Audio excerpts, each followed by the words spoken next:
কিছু সময় থাকে না, ধরেন মানুষ কিছু কথা বলতে চায় কিন্তু বলতে পারে না, আবার যা বলে সেটা আসলে সে বলতে চায় না। এই জুলাই মাস সেই মাস যে জুলাইয়ের কারণে আমার জীবনের অনেক কিছু সহজ হয়ে গিয়েছে। আমি বিশাল পাওয়ারফুল কেউ না, আমার রাষ্ট্রীয় কোনো ক্ষমতায় নাই, পদে নেই, কিছু নেই, তারপরেও আমি আগের চাইতে হাজার লক্ষ কোটি গুণ আমি ভালো আছি, আলহামদুলিল্লাহ। আমার মনে হয় বাংলাদেশের একদম নির্যাতিত, এই মুহূর্তে সবচাইতে বঞ্চিত যে বিএনপির কর্মী আছেন, তিনিও 2024 সালের জুলাইয়ের মাসের আগের থেকে এখন ভালো আছেন। অনেক অভিযোগ আছে, অনেক কিছু আছে, এরকম হইতে পারতো, এরকম হইতে পারতো, সেটা আমারও আছে। কিন্তু এই জুলাইয়ের কারণে, এই জুলাইয়ে যারা জীবন দিয়েছিল তাদের কারণে আজকে আপনারা আগের সেই মশারি গায়ে দিয়ে ধান খেতে ঘুমাইতে হয় না। অনেক কিছু পরিবর্তন হয়েছে। তো এখন আজকে ধরেন এদের উপরে কেন এই সমস্যা? এটা কি শুধুই ধরেন আজকে বিএনপির ছাত্রদলের যাদের বিরুদ্ধে অভিযোগ উঠেছে যে তাদের উপর হামলা করেছে, এটা কি শুধুই এই ছাত্রদলের সমস্যা, শুধুই একটা ঘটনা, নাকি এর পেছনে আরো অনেক কিছু আছে? আমি এদের সাথে 2024 সালে যখন আমাদের কথাবার্তা, আমি এখন এদের কারোর সাথে আমার কথা হয় না, যখন কথাবার্তা হইতো তখন আমি এদেরকে তিনটা কথা বলেছিলাম যে এই রাজনৈতিক দল যে তারা যে গঠন করেছে, এই রাজনৈতিক দলটা তারা যেন গঠন না করে। এটা আমার তাদের কাছে অনুরোধ ছিল। ভাই, তোমরা এই দেশের রাজপুত্র, পৃথিবীর বিভিন্ন দেশে রানীর পরিবার, রাজার পরিবার, রয়্যাল পরিবার থাকে না, তোরা তো সেরকম, তোরা সেইখানে থাকবি। তোরা রাজনৈতিক মাঠে যখন আসবি, রাজনীতি মানেই তোরা ভোট চাইতে হবে। ভোট কার বিরুদ্ধে যাবে? ভোট চাইতে গেলেই তো ভাগাভাগির প্রশ্ন আসবে। ভাগাভাগির প্রশ্নে কি বাংলাদেশের রাজনীতিতে কেউ কাউরে ছাড়ে নাকি? এই দেশের মানুষ এমন চুতিয়া, এরা মসজিদের সভাপতির পদ নিয়ে আমেরিকার মতো জায়গায় মসজিদের ভেতরে মারামারি করে। এর নাম হচ্ছে বাঙালি। পৃথিবীর কোনো দেশের মানুষের মধ্যে আমি এই মসজিদ নিয়ে এত কমিটির এত ঝামেলা, সবচেয়ে নিকৃষ্ট মসজিদও এরা করে। মানে আপনি যদি একটা আরাবিয়ান কোনো দেশের মসজিদে যান, আমি একটা আফগানি মসজিদ আছে এখানে, সেখানে জুমার নামাজ পড়তে যাই। পাশে এখানে আরেকটা মসজিদ আছে, এটা হইলো গিয়ে আপনার উজবেকিস্তানের। অনেক সুন্দর সুন্দর মসজিদ। আর বাঙালিরা এই ধরনের এই জায়গায় একটা, যে নূর মসজিদ নামে একটা মসজিদ আছে। এই নূর মসজিদের এই লোকের কাজ হলো বিভিন্ন মানুষের কাছ থেকে ধান্দাবাজি করে টাকা পয়সা উঠানো, উঠায় বেসমেন্টের ভেতরে এক মসজিদ বানায়, বেসমেন্টের নিচে একদম মাটির নিচে ঢুকতে হয়।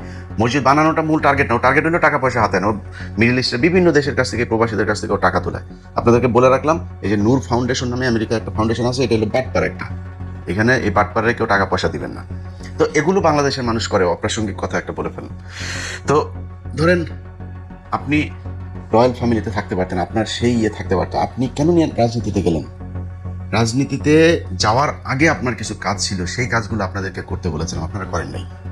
আজকে পর্যন্ত 2024 থেকে 2026 2 বছর হয়েছে। আপনি কি জানেন হাসিনার সেই জঙ্গি নাটকের, সন্ত্রাস দমন আইনের সেই আসামিরা এখনো জেলখানায় আছে অনেকে? এই গত 2 দিন আগে একজন বেরিয়েছে বিডিআর এর পিলখানায়। সবশেষেটা বলে নেই। এই যে বের হয় না, এই বের হওয়ার কোনো না কোনো জায়গায় এই আমার মতো দেশদ্রোহী, একবার বিএনপির কাছ থেকে টাকা খাওয়া, একবার জামাতের কাছ থেকে টাকা খাওয়া, একবার আওয়ামী লীগের কাছ থেকে টাকা খাওয়া, এনসিপির কাছ থেকে টাকা খাওয়া, এই মালটা না, এই মালটার কোনো না কোনো জায়গায় একটা ছোঁয়া আছে। এই যে 2 দিন আগে যে বের হলো না, ওইখানেও ওনার একটা ছোঁয়া আছে। ওনারা আইন করেছে, নিয়ম করেছে, সন্ত্রাস বিরোধী আইনে বের হলে 24 ঘন্টার মধ্যে, 24 ঘন্টা তাদের জামিন আদেশ পাওয়ার পরে 24 ঘন্টা তাদেরকে অবজারভেশন রাখতে হবে। মানে ধান্দাবাজি করা, নানান সিকিউরিটি ক্লিয়ারেন্স এগুলো। এই তোর এই বাপ বলেছে 24 ঘন্টা রাখা যাবে না, 15 মিনিটের মধ্যে ছেড়ে দিয়েছে কারা কর্তৃপক্ষ। তোর এই বাপের কারণে। তো এরকম অনেক কিছুর ক্রেডিট নিতে চাই না, বাট এই কাজগুলো করেছে। এই কাজগুলোর সাথে এই এনসিপি এদেরকে চেয়েছিলাম সম্পৃক্ত। আমি 24-এর পর থেকে এই পর্যন্ত 2টা জায়গায় সম্পৃক্ত ছিলাম, আর কোনো কিছু নিয়ে মাথা ঘামাইনি। এই 2 জায়গা নিয়ে, একটা হলো পিলখানার হত্যাকাণ্ডের বিচার, এবং এই যে নিরীহ মানুষগুলো, এই মানুষগুলোর করা। ওইখানে নিজাম নামে একজন আছে, হ্যাঁ, অল্প বয়স, বিয়ে করে নাই ভাই এখনো, এই 17টা বছর জেলখানায়, স্টিল হিজ ইয়াং। তার মানে এই পৃথিবীর কোনো কিছুর প্রতি, মানে তার ভেতরে যে দেশপ্রেম, আমি তার পরিবারের মানুষজনের কাছে শুনি, যাদের মাধ্যমে তার বিষয়ে আমি খোঁজখবর রাখি, এর নামের কারণে, এই নাম ভুল করে আরেক নিজামুদ্দিনের নাম করে এই লোকটারে 17 বছর জেল খাটাচ্ছে। এরকম করুণ ইতিহাস, করুণ গল্প বিডিআর এর প্রতিটা পরিবারের সাথে। ছুটিতে ছিল, তারা ধরে নিয়ে করা হয়েছে। তার পোস্টিং ছিল আরেক জায়গায়, তারা ধরে এনে বানানো হয়েছে, সে কনস্পাইরেসির সাথে জড়িত ছিল। এগুলো করে এই মানুষগুলোর পিলখানা রাখা হয়েছে। এই হাসনাতকে, আহারে ভাই, সার্জিসকে পায়ে ধরছি ভাই, একদিন আপনারা একটু যায় এই বিডিআর এর ওরা যে এইগুলো করে, প্রোগ্রামগুলো করে, এখানে একদিন একটু আপনি করেন, মানে সম্পৃক্ত হন। যাই নাই, একদিনের জন্য যায় নাই, নিতে পারি নাই। এই যে আলেমগুলো এখন পর্যন্ত আটক, আরে ভাই, বিডিআর এর লোকগুলোরে যদি আপনি ছাড়াইতেন, যদি এদের ন্যায় বিচার মানে হওয়ার জন্য চেষ্টা করতেন, এই 18,000 বিডিআর এর লোক আপনার সাথে থাকতো, আপনার সোলজার হিসাবে থাকতো, আপনার আজকে মার খাইতে হইতো না। আপনি আপনার কাছের কোনো মানুষকে রাখেন নাই, খালি আপনারা ঢাকা বিশ্ববিদ্যালয়ের কয়েকজন আপনারা আপনাদের মতো করে তারপরে একটা কোরাম তৈরি করেছেন, করে এখানে এই যে প্রাইভেট বিশ্ববিদ্যালয়ের পোলাপানগুলো এরা রাস্তায় না নামলে দেশ স্বাধীন হইতো, এই যে মাদ্রাসার পোলাপানগুলো এরা রাস্তায় না নামলে দেশ স্বাধীন হইতো, আপনারা এদের কারোর পাশে রাখেন নাই। আপনারাই হলেন গিয়ে মাস্তান, কয়েকজন টাকা পয়সা কামাইছেন, কামায়া এখন আপনারা বিশাল আকারে কিছু মনে করেন। ছাত্রদল না ভাই, ছাত্রদল পেটাইতে হবে কেন আপনাদেরকে? মনে করেন ওই যে আগে বলছিলাম যে টোকাই মুকাই আপনাদের জন্য যথেষ্ট, সামনে ভবিষ্যৎ আরো খারাপ আছে। হয় একবার এই জামাতের বিচির নিচে চাপা ধরতে হবে, ঝুলতে হবে, নাহলে একবার বিএনপির বিচির নিচে ঝুলতে হবে। একা একা যায় মেম্বারও হইতে পারবেন না। কিচ্ছু করেন নাই আপনারা এই দেশের জন্য, কিচ্ছু করেন নাই। 5 তারিখের পর থেকে, সে পেছনের ইতিহাস আর বলতে চাই না, কিন্তু 5 তারিখের পর থেকে আপনারা আওয়ামী লীগের লোকজনকে আপনাদের এক ওই রাজুতে আয় এক দিয়া তারপরে বিচারক কতগুলো আপনারা সরাই দিলেন। সরাই সেখানে কি কি লেনদেন হয়েছে আসিফ নজরুলের মাধ্যমে, আসিফ নজরুল আপনাদের কোন কোন ছাত্র নেতাকে টাকা দিয়েছে সেই কথা আর বললাম না। করেছেন তো এরকম আর রাজুতে আসার জন্য ভালো কিছু কাজ করতে পারতেন না? এই পিলখানায় বিচারটা চাইতে পারতেন না? আওয়ামী লীগের বিচারটা চাইতে পারতেন না? আওয়ামী লীগ যে আজকে যে এই যে ছাত্রদল আপনাদের উপরে হামলা করেছে, আমি বিশ্বাস করি না ভাই যে ছাত্রদল করা কোনো একটা মানুষ এনসিপির কোনো ছেলের চোখ উপড়ায় নিতে পারে বা চোখ অন্ধ করে দিতে পারে, আমি বিশ্বাস করি না এটা। এদের সাথে এখন মুড়ি মুরগির মতো এই আওয়ামী লীগের লোকজন সব দলে মিশে গিয়েছে, এমনকি এনসিপিতে। আপনারা দেখেন নাই হাদির পাশে এসে যারা দাঁড়ায় ছিল সেই তারাই তো হাদিকে মারলো, সেই আওয়ামী লীগের লোকজনই তো মারলো। আপনার পাশে আপনি আওয়ামী লীগকে নিয়েছেন। আওয়ামী লীগকে কোনো রাজনৈতিক দল, আওয়ামী লীগ ধর্ম হিসাবে পালন করে ওদের দলের, ওদের আব্বা ওদের নবী হইলে গিয়ে ওদের শেখ মুজিব জাউরাটা, হ্যাঁ এই জাউরাটা দিয়া ওরা একটা ধর্ম হিসাবে পালন করে। ওরা তোর দলে আসবে, ওরা এখন চুপ করে বসে আছে, কোনো কথা বলে না। কিন্তু সুযোগ পাইলে তোদের দলে থেকে ওই দলের পেটাবে, ওই দলের থেকে এই দলের পেটাবে, এবং ওরা হবে প্রচন্ড আক্রমণাত্মক এবং ক্রুয়েল। এদের এই হিংস্র স্বভাব যেটা আগে ছিল সেটা এখনো আছে, সেটা এখন অন্য মানে পরিবেশে অন্যভাবে উপস্থাপন করবে। এই যে পুলিশের ভেতরে আমি 2-1 পুলিশের দেখলাম, সেখানে খুব অতি উৎসাহী হয়ে তারপরে তারা কথাবার্তা বলতেছে। সেই পুলিশগুলো আপনার কি মনে হয় নাকি এরা সব এখন খালি ডিসি ওসি এই এসপি যা আছে সব খালি বলে যে আমি অমুক সালে ছাত্রদলের ওই হল শাখায় ছাত্রদল করতাম, আমি অমুক সময় মহসিন হলের ছাত্রদলের এই ছিলাম। এরা খালি বহু আগে ছাত্রদল করতো, অথচ এই গেল 15 বছরে তাদের কোনো সমস্যা হয়নি। কেউ কেউ ওসি ছিল, তারাও এখন বিএনপি করে। আওয়ামী লীগের সময় ওসি ছিল, তারা এখন বিএনপি করে। আপনারা টাকা পয়সা খেয়ে তারপরে এদেরকে পুনর্বাসিত করে রেখেছেন, এদের নিয়ে কোনো কথা বলে নাই। আরে বেটা, তোর দলের লোক আন্দোলন করে এই যে আরব আমিরাতে তারা আটক ছিল, সেটার জন্য আমি ইলিয়াস তাদেরকে খুঁজা বের করে তারপরে লাইভ করে সরকারকে জানানোর পরে তারপরে যায় তাদেরকে ছাড়া হলো। ঘটনার প্রায় 1.5 বছর পরে তাদেরকে ছাড়া হয়েছে, এই নির্বাচনের কয়দিন আগে। ওয়াই তারা এখনো পর্যন্ত জেলে ছিল কেন? তোরা এদের ছাড়াইতে পারিস নাই কেন? তোর যারা আহত হয়েছে তারা রাস্তায় নেমে তারপরে আন্দোলন করে, তোরা সেখানে যাস নাই, তোরা গেছিস ওইখানে টাকা আনতো, ওই কোম্পানি এগুলি করছিস তোরা। তোদের জুলাইয়ের আন্দোলনে কতজন মানুষ মারা গিয়েছে সেটার কোনো তালিকা তোরা এখন পর্যন্ত তৈরি করতে পারিস নাই। জুলাই আন্দোলনকে কেন্দ্র করে একটা জাদুঘর তৈরি হবে বলা হয়েছে, সবকিছু সেখানে নিয়ে যাওয়া হয়েছে, সবকিছু সেটাকে তোরা উদ্বোধন করিস নাই। তোর আব্বা সুদারু ইউনুস, তোর আব্বার ইদা করাইতে পারিস নাই, তোর আব্বার ইদা করাইছে, তোর আব্বাও আকাম করে গেছে, তোর আব্বাও যারা আমি করে টাকা পয়সা কামাইছে, তোরাও কামাইছিস। তোরা এই দেশের জন্য কোনো কাজ 5 তারিখের পর থেকে করিস নাই। সেটার ফল আজকে বাংলাদেশে এই যে যেটা হচ্ছে সেটা হবে, মানে ভবিষ্যতে আরো হইতে থাকবে। তো যাই হোক, আমরা এখন ধরেন যদি নাকি অভিযোগ করি না, অভিযোগ করলে ভাই বহুত অভিযোগ করা যাবে, অভিযোগ নাই কোনো। সবশেষে আমার ফেসবুকে একটা পোস্ট দিয়েছিলাম যে উইন সিচুয়েশনে আছি, যাই হয় দেশে, এই দেশ নিয়ে ভাই আর কোনো টেনশন নাই, কোনো চিন্তা ভাবনা, কোনো কিছু করি না। আপনি আমারে শিখাইতে আসেন দেশপ্রেম, এই দেশের জন্য জীবনে বহু কিছু নিজের ব্যক্তিগত জীবনে নষ্ট করছি, বহুত কিছু নষ্ট করছি, সেই তালিকা আপনাদের দিতে আসি নাই, সেই তালিকার জন্য কারোর কাছে ক্ষতিপূরণও চাই না। আজকে যখন দেখি না যে রাশেদ খান হইল গিয়া রাজনৈতিক সহকারী, তো উনি যে হয়েছেন, উনি এই যে রাজনৈতিক সহকারী হয়েছেন, এই হয়েছে মানে ওর যোগ্যতাটা কি? ওর একটা রাজনৈতিক দল আছে, সেই দলটা কি মানে বাংলাদেশের বিশাল আকারে কিছু হয়ে গিয়েছে? হয়ে যায়নি তো। তাহলে এই লোককে কেমনে কোন মর্যাদায় তারপরে এখানে এসে বসলো?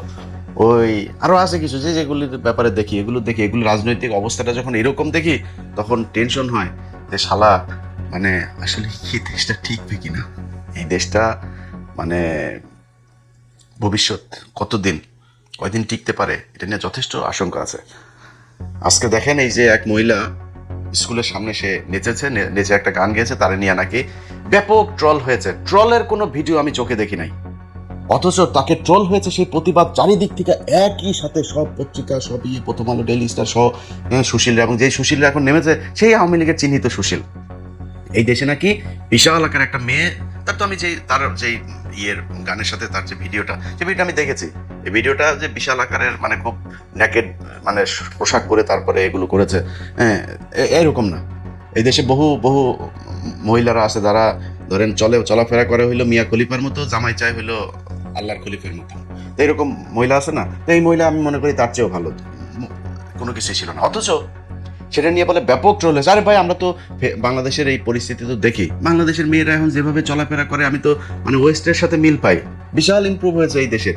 বাংলাদেশের মানুষ কি তাদের পেটাইছে নাকি? তাদের নিয়ে ট্রল করছে নাকি? কোথায় ট্রল করছে? সারাদিন এই দেশে নষ্টামি চলতেই আছে। ফেসবুকে ঢুকলে ধরেন মানে 3টা রিলের পরে তারপরে একটা রিল আসে এসব নষ্টামির।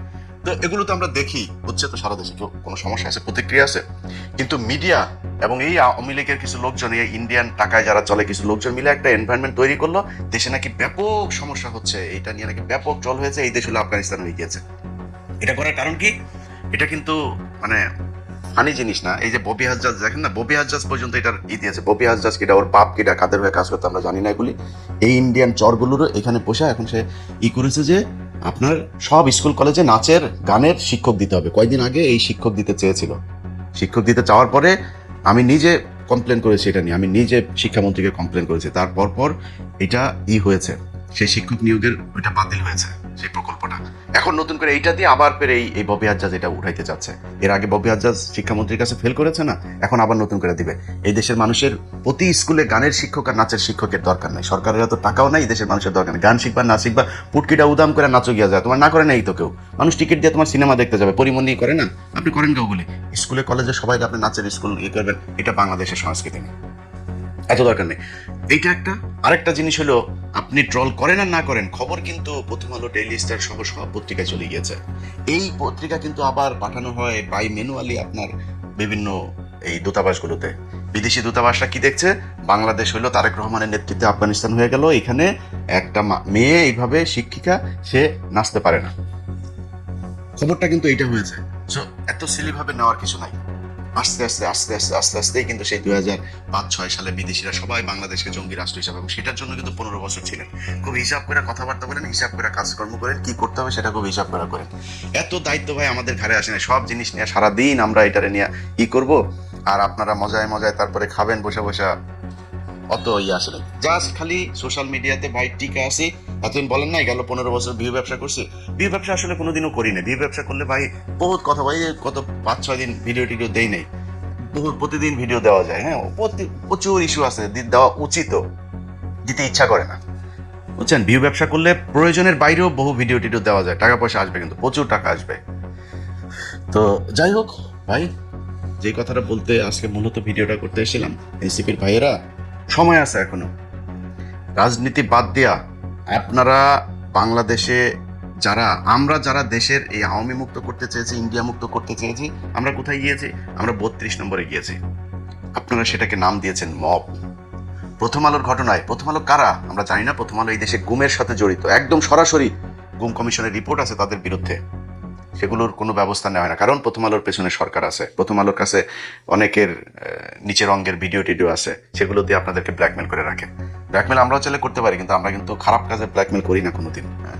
আমরা আপনাদের খালি একটা কথাই বলি, দেশের পক্ষে কাজ করেন, আর কোনো কিছু চাই না আপনাদের কাছে।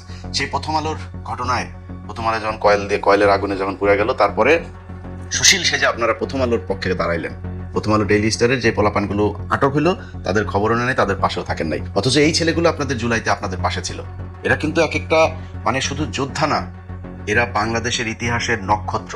সেই মানুষগুলোরে আপনারা এতদিন এই যে গেল 6টা বছর জেলখানে রাখলেন, এদের পাশে যান না, এদের খবরও নেন নাই। এরা আপনাদের জন্য একদম আর্মির মানে এই কি বলে সিকিউরিটি দিয়ে তারপরে আপনাকে রাখতো আর্মিদের মতো, আপনি তাদের খবর নেননি। তো এগুলো করেছেন, প্রতিটা পদে পদে আপনারা যেটা করেছেন, এটা মানে গতানুগতিক একটা রাজনৈতিক দল বাংলাদেশে যেভাবে চলে আপনারা সেভাবে চলতে চেয়েছেন। রাজনীতি করে তারপরে আপনারা কয়েকজন মানুষ এমপি টেমপি হবেন, বিএনপি অথবা জামাতে ছেড়ে দিয়ে তারপরে মেম্বার হয়ে দেখায়। এখনো অনেক কিছু আছে দেশে করার, সেই কাজগুলো করেন নাই। যেই কাজগুলো করতে গিয়েছেন, ভালো ভালো যে কাজগুলো করতে যাচ্ছে, সেগুলোকে আপনারা মব নাম দিয়েছেন। এখন যান কেন? এখন গিয়েছেন কেন? এখন এই যে সারা দেশে আপনারা ইয়েগুলো করছেন, এই যে মানে নতুন করে পথসভা বালসভা টভা এগুলো শুরু করেছে, কারণটা কি? কি হচ্ছে, দেশে এখন নির্বাচন আছে নাকি? কি কি কারণে? পিছনে কোনো উদ্দেশ্য আছে? আপনারা মাল্য ধরলাম হবিগঞ্জের ছাত্র দলের পোলাপান, হবিগঞ্জের ছাত্র দলের পোলাপান মারার পরে আপনি গালি দেন তারেক রহমানের, সব জায়গায় দেখলাম স্লোগান সব তারেক রহমানের বিরুদ্ধে।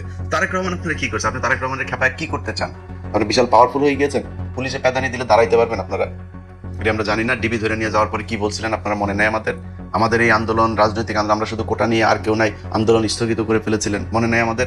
এরপরে আন্দোলন আবার ফের চালু হয়েছে, কাদের ইশারায়, কি কারণে, সেগুলো তো আমরা জানি। মানুষকে দন ফোন বুঝাই দিতে পারেন, আমাদের তো বুঝাই লাভ না, আমরা জানি না কেমনে তারপরে শুরু হয়েছে। আপনারা বিরাট চারের ভালো হয়ে গেছেন না? এখন পেদানি দুইটা দিলে তারপরে বুঝতে পারবেন। জামাত যদি পেছনে না থাকে তারপরে 2 ঘন্টাও দাঁড়াতে পারবেন না, এত বিশাল কিছু হয়ে যান নাই। পারবেন কি? বিএনপি তো এখন আওয়ামী লীগের মতো গুমটুম করে না তো, খুনটুন করবে না তো, দেশে একটা বিশাল অস্থিতিশীল পরিস্থিতি তৈরি হয়ে যাবে। হ্যাঁ, আপনাদের সাথেও কিছু সাহসী, খুব ভালো, এখনো কিন্তু এনসিপির সাথে অনেক ভালো, অনেক সাহসী মানুষজন, দেশপ্রেমিক মানুষজন আছে। সেই মানুষগুলোরে তারা প্রয়োজন শেষে ছুঁড়ে ফেলবে। কারণ কয়েকদিন আগে মেহাদি নামে একটা ছেলে এইখানে এই হবিগঞ্জের এইখানে তারা মানলো না, ওই সেদিন জান নাই তো, সেদিন যায় যদি থানা ঘেরাও করতেন, সেদিন যায় যদি বিচার চাইতেন, সেদিন ওর পক্ষে যদি যায় মামলাটা করতেন, আজকে তো আপনাদের পেটানোর সাহস পাইতো না। আপনারা সেদিন জান নাই। কয়েকদিন আগে বেনাপোলের ওইখানে একটা ছেলেকে আপনাদের হাত পা বেঁধে তারপরে মেরে ফেললো, জান নাই তো? এই গেল কয়েকদিনের ভেতরে এনসিপির বহু জায়গায় হামলা হয়েছে, কিচ্ছু বলেন, একটা বিবৃতিও দেয়নি। অথচ আজকে তাদের উপরে হামলা হয়েছে, এই কেন্দ্রীয় কয়েকটা পোলাপান, এদের উপরে হামলা হইলে তারা পোলাপান নিয়ে তারপরে দাঁড়ায় যাবে, এবং তাদের পেছনে এখন সেসব পোলাপান আছে। তো তাদেরকে নিয়ে তারপরে তারা এই নিজেদের স্বার্থে কাজে লাগায় তারপরে দেশের ভিতরে একটা আমার ধারণা, আমি জানি না, এই যে তারেক রহমানকে উস্কানি দিয়া তারপরে কথা বলে এগুলো করে তারা যে কি করতে চাইতেছে দেশের ভিতরে, আই ডোন্ট নো। যদি ভেতরে মানে নাশকতার কোনো উদ্দেশ্য থাকে কিংবা বিশেষ কোনো উদ্দেশ্যে এগুলো করা হয়ে থাকে, আপনারা সেখান থেকে বের হয়ে আসবেন। দেশে যদি খারাপ পরিস্থিতি হয়, আমি বিএনপি সরকারকে সমর্থন করি না, বিএনপি বাংলাদেশে এখন যা যা করছে সবকিছু আমি সমর্থন করি না। কিন্তু এখন যদি আপনি বিএনপি এই যে ভারতের ব্যাপারে যে সিদ্ধান্তগুলো নিয়েছে, চীন, তুরস্ক, পাকিস্তানিদের সাথে যে সম্পর্কগুলো, আমেরিকার সাথে যে সম্পর্কগুলো তারা বিল্ড আপ করছে, মানে পররাষ্ট্র নীতিটা যেভাবে চলছে, আমার ভাই এটা দরকার। আপনারা ক্ষমতায় আসলে যে কি করবেন, চুরি কাকে কাকে বলে, কি কত প্রকার, ওইটা আমরা দেখছি ভাই। ওই ধরনের আমাদের বোঝায় লাভ নেই। আপনারা কত সৎ ওইটা আমরা বুঝে পেয়েছি গত 2 বছরে। এখন বিএনপিও চুরি করে, 100% চুরি করে, কিন্তু আপনারা দিলে আপনি দেশ একদম চুরি ছাড়া চালাইতে পারেন নাই তো। সো আপনারা এই চুরি নিয়ে বাদ দেন, পররাষ্ট্র নীতি নিয়ে তারা যা করতেছে, ভালো করতেছে, তাদেরকে সুন্দর করে দেশটা চালাইতে দেন 5 বছর। 5 বছরে যদি নাকি অন্তত ইন্ডিয়া থেকে আমরা বের হয়ে আসতে পারি, তারপরে আপনারা যা মনে চায়, তারপরে অস্থিরতা যা তৈরি করা দরকার পরে নির্বাচনের পরে করেন। অন্তত আওয়ামী লীগকে দাফন কাফন শেষ করে তারপরে ঠান্ডা মাথায় আসেন, এসে তারপরে রাজনীতি করেন। এখন বাংলাদেশে রাজনীতি করার সময় না, সবাই মিলে ঐক্যবদ্ধ হয়ে, কালকে দেখলাম ছাত্র দলের কোনো এক জায়গায় পোলাপান এনসিপির এদের এই বিক্ষোভ সমাবেশে যায় পানি বিতরণ করছে। ভাই এটাই তো বাংলাদেশ। আমি তো বললাম যে যারা অতি উৎসাহী হয়ে দেখবেন পেটাবেন, পুলিশ বলেন, বিএনপির ভেতরে বলেন, এগুলো সব আওয়ামী লীগ থেকে এখানে অনুপ্রবেশ করেছে। বিএনপির কোনো পোলাপান যার ভেতরে জাতীয়তাবাদী চেতনা যে গেল 15 বছর কষ্ট করেছে, সে কোনোদিন এনসিপির কারো গায়ে হাত দিতে পারবে না। তো এই জিনিসগুলোর ব্যাপারে সাবধান থাকেন। আমি আমার মনে হয় আমার যে বক্তব্য সেটা আপনাদের সামনে পরিষ্কার করতে পেরেছি। এরপরেও যার মনে হয় বিএনপির কাছ থেকে টাকা খাই, জামাতের কাছ থেকে টাকা খাই, টাকাগুলো বাসায় না দেওয়া যায়।